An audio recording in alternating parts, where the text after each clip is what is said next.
All right, so I'm outside of a 2020 Honda Civic. This is the EXL model, right? So this is where you're gonna first find leather in the vehicle from the manufacturer. A lot of guys will add it in after the fact if you wanna get the model below it, but if you're looking for leather, you're looking for a Civic, this is where it's gonna start. It's this and the Touring above it. So I'm gonna point out some things on the outside, then we'll hop on the inside and we'll go through the car. So first, it's got the smoked grille on it.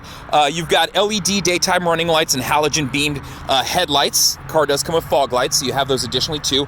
This color is super cool. I don't know if you can tell, it looks kind of gray, but it's got a blue tint to it. It's called Cosmic Blue. Came out a couple years ago, was super popular.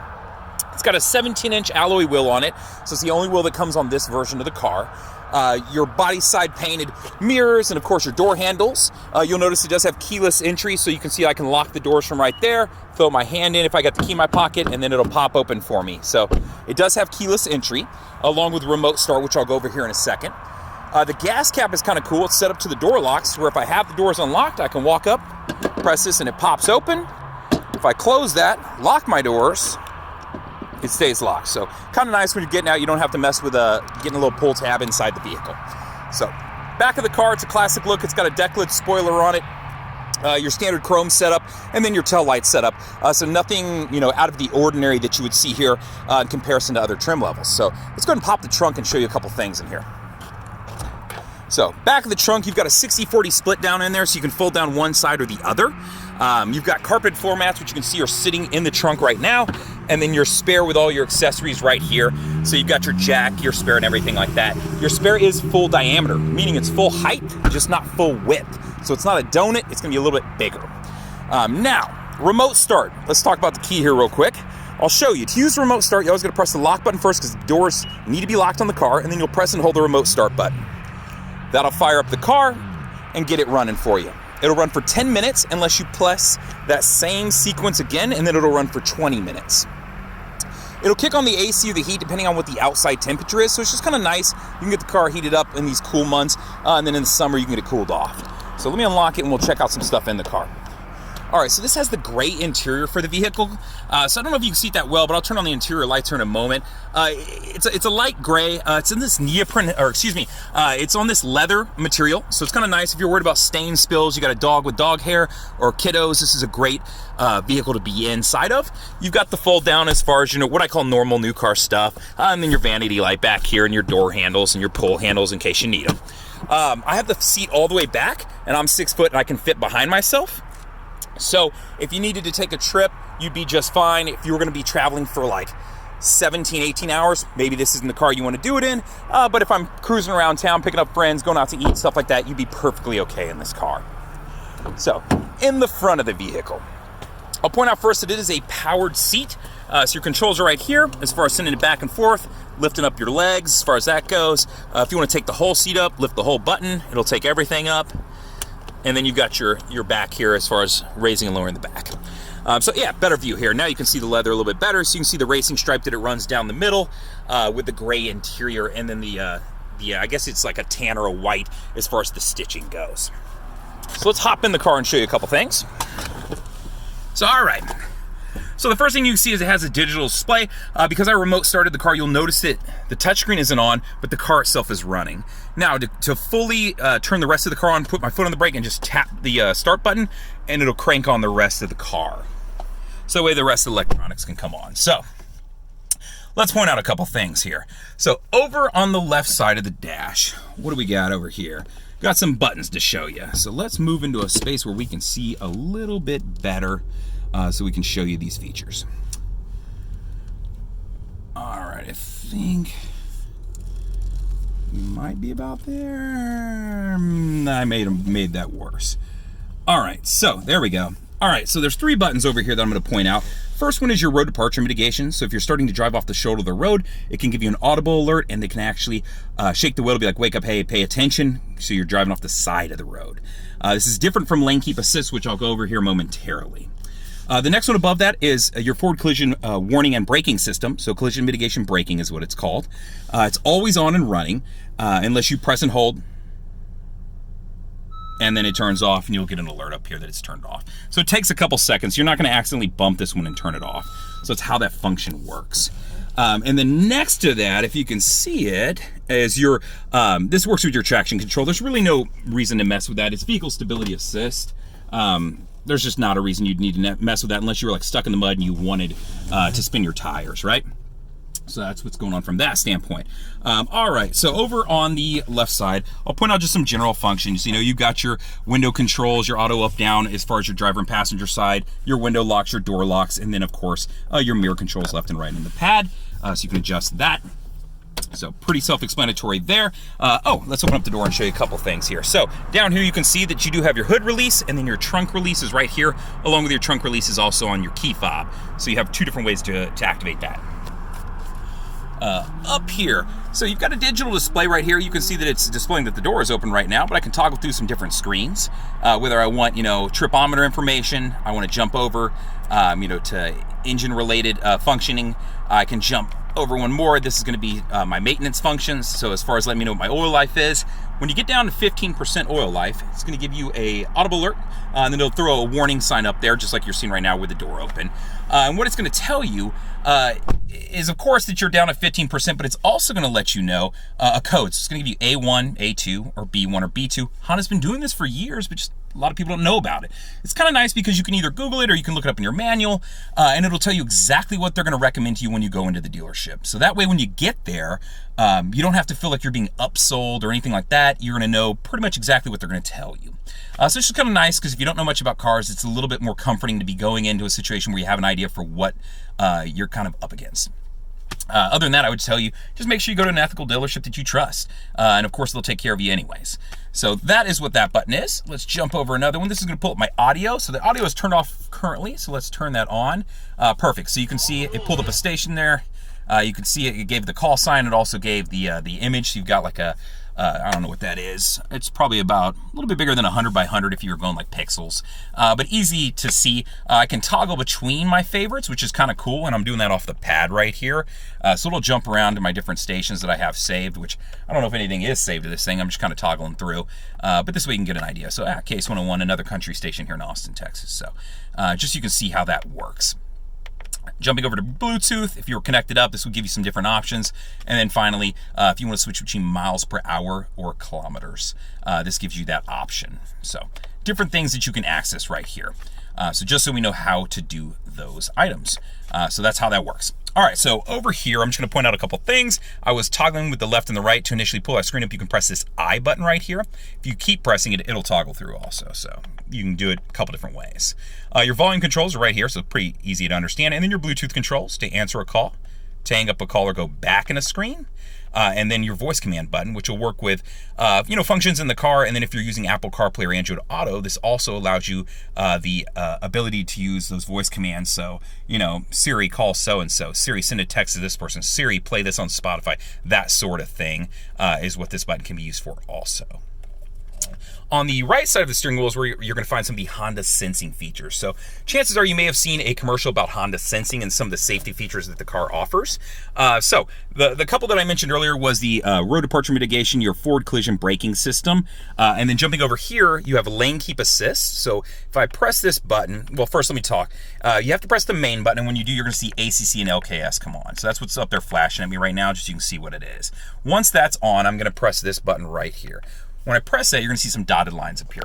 And what that is it's going to use a camera that's up in this box right here to detect lines on the road. So when I'm going over 45 miles an hour, you'll notice that these will fill in solid because then it will be actively reading the road. From that point on, if you drift to the left or the right in the car, it's going to actually correct for you and keep you centered in your lane. It's really cool if you're taking a long trip. It just helps you, when focus starts to get a little bit rough and things like that, you want all the help you can get. It's not overpowering or jarring. It just feels like if you've ever been in a car that pulls a little bit to the left or the right, that's what it's going to feel like. Now, if you put your blinker on, it's going to assume you intend to get over to the left or the right, and so it's going to allow you over. But if you don't, that's when it's going to give that little pull to try to keep you centered. So that's lane keep assist. Quick note on that, if you're in rain or snow and you have the windshield wipers on, this is going to disengage. So it's not going to work in like weird inclement weather. So just something to keep in mind. Now, above that, you have your adaptive cruise control. So the first thing I want to show you is how to just set up classic cruise control. So if you don't want, a lot of frills, you just want a regular setup. If you press and hold this button, You're gonna hear a beep and you'll see cruise mode selected. So what I've just selected is just classic cruise. Meaning now when I get to speed, I'm just gonna press my set button, cancel, resume. Pretty easy to understand if I wanna increase the speed, decrease the speed. You can see the minus symbol or the plus symbol.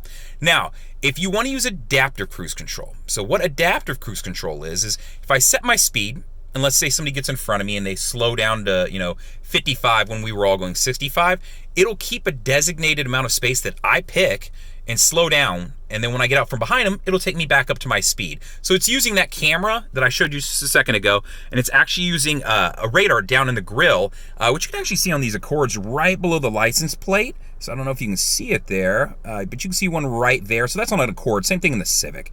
So that's how this works. So that's how adaptive cruise control works. So I'm gonna turn that back on by pressing and holding, and you'll see ACC mode selected, so adaptive cruise control. So once I get up to speed, I would press the set button to set my speed. Now where you see it says ACC off, it would say my speed, because I'm not moving. And then I can select the distance using the button right here. So when I press this, it's gonna create boxes up there. The more boxes, the more space it's gonna keep between me and the car in front of me, right? So that's what I'm designating here, space. So as we go, it'll keep that spacing. It'll slow down. When I get out from behind them, it'll take me back up to my speed. You just have to judge this on what your comfort level is and how much space you want, or depending on what kind of traffic you're driving in, maybe the people keep cutting in front of you if you leave too much space. So that's adaptive cruise control. Over on the left side, I'm going to point out, you do have your auto and off headlights right there, easy to access and run. That way you never have to turn them on or off. It'll adjust for you using the sensors in the car. And then you've got fog lights additionally here too. The fog lights are not auto, so just keep that in mind. Now, one thing I will point out is this car has a camera. So if you press this button, or if I press this blinker to the right, it will throw this camera on. So let me turn these lights off so you can see a little bit better. That is a camera that is actually right off the bottom of the mirror, which is really hard to, I don't even think you can see it anymore. Yeah, it's right off the edge there. You can see a little bit of it. And what that does is it just sends what's down your right side. So instead of me having to visually turn and look over my shoulder to see who might be back there and then worry about a car in front of me, I can use this to just glance down and see, hey, who's over there? So you can see on here, the red line is the end of my car. Red to orange is a car length, and then orange to orange is another car length. So this way I can get a good gauge for where people are. So it's great for when you're exiting a highway and you don't want to have to look away from the road. The whole idea is to keep your eyes facing forward with the traffic. So I have the right blinker on. Now, if I just want to, let's say I'm driving down the highway and I heard a motorcycle and I was like, man, where did that guy go? I could press this button and just take a glance. If I press it, it'll stay on as long as I have it. So I don't have my finger on the button, it's just holding. And then I press the button again and it turns it off. So really cool if you're driving in traffic and you're like, man, I heard a guy, I don't know where he went. Let me just take a quick glance. Oh, okay, there's nobody there. I'm good. Let's go ahead and get over. So really cool feature. It's called Honda Lane Watch. It used to be in almost all of my vehicles and they started pulling it out to put different sensors in, but a lot of people who own Hondas will tell you they love this feature. So great feature, love it. It really makes selling a car easy, but it's also just a nice feature to have as far as safety goes. If I was a newer driver, if I knew somebody was gonna be driving my car that was newer to driving, there's a lot of news in there, I would definitely want this feature on my car. So windshield wipers are here, just pull down and it sets them, pull towards you to throw the sprayer on, and then you can adjust the speed right there. So steering wheel setup, as far as adjusting your steering wheel, I will point it out, I don't know if you'll be able to see it down there, it's super low down here, but it's a clip that you pull towards you, so you can see the clip there, and then I can adjust in and out and up and down, so it's telescoping and adjustable, but just keep that in mind, it's pretty far down there, so it's not that easy to reach. A lot of people go reaching real short here and can't find anything. So that's that. Remote start, push button start. So put your foot on the brake, press the start button to start it. Same thing, you can turn it off. Obviously, you want the car to be in park or it's going to throw an alert to you. Touchscreen. So touchscreen is actually really cool. I like this setup. I like that they added a volume knob a couple years ago. That way you can reach over. Obviously, you have your volume controls over here, but I think a lot of people are just used to reaching over that right hand and being able to grab a volume knob. And these buttons are raised too, so you're not using full touchscreen where you have to pay attention to what's on the screen. You can kind of feel over here if you need to hit the home button or jump to audio or phone or whatever it may be. So audio-wise, let's show you some different options. So you can see this is what the initial screen looks like. I have something pulled up, in my different presets as far as tuning and then finding something. If I want to set a preset when I get to the station that I want, all I would have to do is press and hold. That's how you set a preset. So nothing to it. You can see it. It's pretty easy. Now, as far as what are all my audio options, I would select the source button right here. And this is going to pull them up. So I've got FM, I've got AM, I have 90 days of satellite radio in this particular car for free. And then afterwards, the fine folks of XM will set you up. I will tell you that you can absolutely negotiate with them, and they will throw promos and deals your way. So if you really want it, don't say yes to the first number. Make them work a little bit. Earn your money, as far as that goes. Save you a little bit of money. Let them get a deal. Everyone wins. USBs. So you do have a USB to plug into. It's actually down below over here. So I don't know if you can see it down in there, but it's right down in here. And then they actually give you a cable, and the cable runs up through here. And it's got a place to hold it. So it's kind of cool in that sense that it'll hold it for you back there, so you don't have wires dangling everywhere through the car. So just nice. If I crank this on, you can see a little better. Yeah, you can see a little bit better in there now. Then you have a secondary USB that's down here in my center console. So two different USBs that I can use. Maybe you can see a little bit better now. Yeah, you can see it down there. And then you can see on the other side over here, I've got a just a standard cigarette lighter outlet if you needed to plug in like a digital charger or something of that nature. So that is my audio. Let's jump back out of that. We're going to info. This is going to be tripometer information. You can additionally pull up if you wanted clock and wallpaper. So if you just like a plain screen and you don't want a lot going on, you can do that.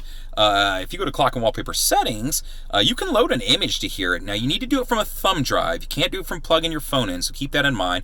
And you just plug your thumb drive into the USB, and then you can, change that from here. Next, and then I would go in, and from here, I can turn the clock off if I just want my image to show, jump over to wallpaper, and this is where I could do add new, and then it would search for my USB drive. The reason it has to be a USB drive, in case you're wondering, is that it can't search through folders. So it's not like your phone where you can go into different folders and find the image. It has to be just, one folder that it reaches and grabs from. So when you do it, it's going to pull up anything that's on that thumb drive. So if you have 20 photos, it's going to show 20 possible options. So that's why it can't work from your phone in case you're considering doing this. So that was under your info button. Honda Link is really cool. The first time you connect up, your phone to your car, it's going to prompt you for a question related to Honda Link. And it's a safety feature. And what it is if I get into a car wreck and my airbags deploy, do I want Honda to first call me, and then if I don't answer, to call 911 for me? Now, the reason they would do that is assuming that maybe you're unconscious and you need EMS to be sent out. So what they'll do is they'll use your cellular location related to GPS and then be able to send somebody out to take care of you. This is 100% free. There's no subscription, no anything. It's just part of owning a Honda. So take advantage of this. When you connect up your phone, make sure you enable that. And then related to this, Honda Link also gives you some additional options. So depending on what trim level of the car and what model of a car you're buying, you have options related to can you start the car from your phone? Can you affect the door locks from your phone? So just different things. So if you want to know more about that, hop on HondaLink.com and you'll be able to search any Honda, any trim level, and that way you can see what the available options are for you. But the initial one I mentioned about safety is on every single model, every single trim level. Your phone, if you've never connected up a phone to Bluetooth, this is where you would do it. Yes, I'd like to add a phone. It's going to prompt you to make sure your Bluetooth is on and then search for the phone. So pretty easy. So let's say you've added your first phone, but you want to add a secondary phone for your spouse or your kids or whoever. If you go to settings, and then from there, we're going to go to Bluetooth and Wi-Fi. Now here's where you're going to do it. Bluetooth device list, because you want to add something to that list. So I'm going to select that. And then from here, you can see that I can add up to 6 different devices to the car. So add device, same thing, turn on your Bluetooth and start searching for each other. So pretty easy to do. So that as far as that. Now, other things that are under settings that are really cool. If you go under vehicle, we want to look at these because this is where your door lock setups, your window setup is, some different features related to that. So the first thing I want to show you is door and window. So the way the car is set up right now, when you hit 10 miles an hour, it's going to automatically lock the doors. Now, let's say you wanted to automatically lock the doors when you shift out of park, or you want to turn this feature completely off. This is where you would do it. So you can see right now it's set to speed. I'm going to back out of that. The one below that is related to getting out of the car. So when I open my driver's side door, it's then going to lock the remaining doors of the car. If I want to change that to where when I turn off the ignition, or I want to completely turn the feature off, I have all these different options right here too. So door locks. So these are common things that people change when they would be taking delivery of their car. Now, if I back one more time, oh, it's actually in this screen here on this particular model. So walkaway auto lock is at the very bottom of that same screen. So I'm under the door and window setup when you go into settings. So settings, then vehicle, door and window. Now at the bottom of the screen, walkaway auto lock. This is a really cool feature. I usually turn it on in any car I get into. What it is now that it is on, because the default for the car is to be off. When I get out, if I have my keys with me, the minute I get 10 feet from my car, it's going to automatically lock the doors of the car. This is great if you're one of those people who gets halfway in the grocery store and you go, crap, I don't know if I locked it, my laptop's in the back seat. Well, then you want this feature on, walk away auto lock. So I'll show you how to get to these features one more time just so you can see. Go to settings. From here, I want to select vehicle. And then from here, door and window, it had all three of those that we were just playing with. So the two are door locks, and then you scroll down one more, walk away auto lock. Now, additionally, there's some other features in here that you can play with, but those are kind of the big three that I think most people want to mess with. You know, lighting, if you want lights to stay on for certain amounts of time when you get out of the car and different things like that, whether it be the headlights or the interior lights, you can set that up in here. That'd probably be the only other one you'd probably really want to mess with. Now, smartphone connection. That, if I keep pressing on it, is related to Apple CarPlay and Android Auto. So if I plug my phone into the USB, which you saw where the cable was, and then it comes running out and back here, which you can't see that well, I can plug my phone in. If you're an Apple user, that's the end of it. You plug it in, this lights up, it says Apple CarPlay, bam, you're ready to go. Select it. It's going to look just like your phone with all the apps. It's going to mirror a lot of them. So anything that's compatible is going to show. So you'd have access to Apple Maps, Waze, Google Maps. Google Maps and Waze is going to carry over for my Android users also. And then along with different features, you know, such as the WhatsApp app, you know, whether I want to use the iHeartMedia app. There's a lot of different options you have available to you as far as, you know, audio, media, and then just, you know, different supports that you may want to use while you're driving. So really cool. The biggest reason that people would get this is because they want the navigation feature, because it'll pull up on the screen. I can use the screen to pinch, pull, move things around, select locations, and then I can use my voice commands to be like, you know, Siri, give me directions to the nearest Starbucks, or Siri, give me, you know, directions to so-and-so's house, that sort of thing. So I can just press and hold this button until I hear the beep for Siri and then go that route. Now, if I just tap it, it's going to pull up the Honda options. You know, so if I tap, it's going to pull up some prompts, and then I would be able to say them. So I'm going to back out of that pressing that button. If I press and hold, that's where I'll hear the beep for Siri, and then I'd be able to go about my business. So that's the rundown of the touchscreen. It's really easy to use. I think it's pretty intuitive and easy to understand for most people. You shouldn't have a lot of trouble with it. If you do, let me know. I can usually help you out online, or you can always call me, and I'll give you my number and everything at the end here. So below that is going to be your AC controls. So, you know, it is a dual control climate setup, so I can control left and right separate. So when I'm messing with this, you'll see this temperature change, not that one. The only thing that stays constant is the fan speed. Now, if I want all of this to pull up on the screen, I can press the climate button and do it from here, but I don't necessarily have to. I can work it from here using the button. So just two different ways to access the same info. Car does have heated seats. I've got them on one side and I've got them on the other side. If you wanted them in the back seats, you would need to move up one more model to the Touring, and that would get you heated seats everywhere. So 3 different buttons I get asked about a lot. First one I will start with is the parking brake, because it's probably the easiest to understand. It's set up a lot like a handbrake. So if I want to set it, put my foot on the brake, I lift up on the trigger like I'm pulling a handbrake, it sets it. And you can see the red LED here, and then it'll show you the brake is being held right there. Now, if I want to release it, same thing. Put my foot on the brake, press down on the trigger like I'm releasing a handbrake, and it turns it off. Now, Econ button. If I turn this button on, you're going to see a green leaf pop up there, which you can see it right now. So I'll turn it on and off a couple times here so you can see it flashing at you. And it'll say Econ on. Econ button will improve the gas mileage of the car, but in doing so, you're going to give up some things. You're going to give up some of the acceleration off the pedal, and you're also going to give up a little bit of the power of the AC unit. So these are the things that you would notice as a driver or passenger. It's going to shut down some more electrical systems in the car to help improve gas mileage. So that's how it works, and what the goal is hey, I want to improve gas mileage, but you're going to give a few things up to do so. Now, the next feature is the brake hold button. So I'm putting my seatbelt on, because you have to have your seatbelt on to use this feature. So let's start and show you. So if I had the car and drive, and let's say I'm sitting in stop and go traffic, so I'm not moving right now, and I have the brake hold button on. First thing you're going to see is it's going to alert me that brake hold is on.